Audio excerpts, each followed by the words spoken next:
ସାଙ୍ଗମାନେ ସମସ୍ତ ମୋର ଜୟ ଜଗନ୍ନାଥ। କେମିତି ଅଛନ୍ତି? ଭଲ ଅଛନ୍ତି ତ? ଆଉ ଆଜି ଆମର ଆଇଟମ୍ ହେଇଛି, ଆଜି ପ୍ରଥମ ମାଣବସା ଗୁରୁବାରରେ ଆଇଟମ୍ ସଦାବେଳେ ତ ଡାଲମା ଫାଲମା ଖିଆ ହେଉଛି। କାର୍ତ୍ତିକ ପୂର୍ଣ୍ଣିମା ପର୍ଯ୍ୟନ୍ତ ଖାଲି ଡାଲମା ଅରୁଆ ଭାତ ଖିଆ ହେଇଛି। ଆଜି ସେ ଅରୁଆ ଭାତ ହେଇଛି। ଆଜି ଆମର ଦହି ପଖାଳ ହେଇଛି ଅରୁଆରେ, ତା ସହିତ ବାଇଗଣ ଭଜା, ଇଏ ଆସିଗଲା ଆଳୁ ଭଜା, ଶାଗ ଭଜା, ପୁରା ଗୋଲିଆ ଗୋଲିଆ ପୁରା କଦଳୀ ଭଜା ହେଇଛି। ଆଜି ଏତିକି ଆଇଟମ୍ ଖାଇବା।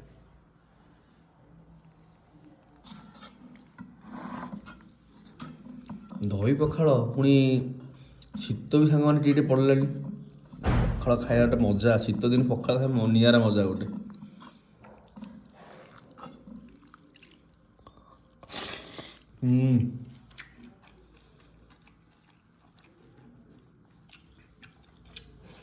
ମାନେ ଯେଉଁ ବାସ୍ନାର ଫ୍ଲେଭରଟା, ଯେଉଁ ସେ ଦହି ଛୁଙ୍କ, ଯେଉଁ ଫ୍ଲେଭରଟା ପୁରା ଅଲଗା ଅଲଗା ଲାଗୁଛି, ମାନେ ପୁରା ମସ୍ତ।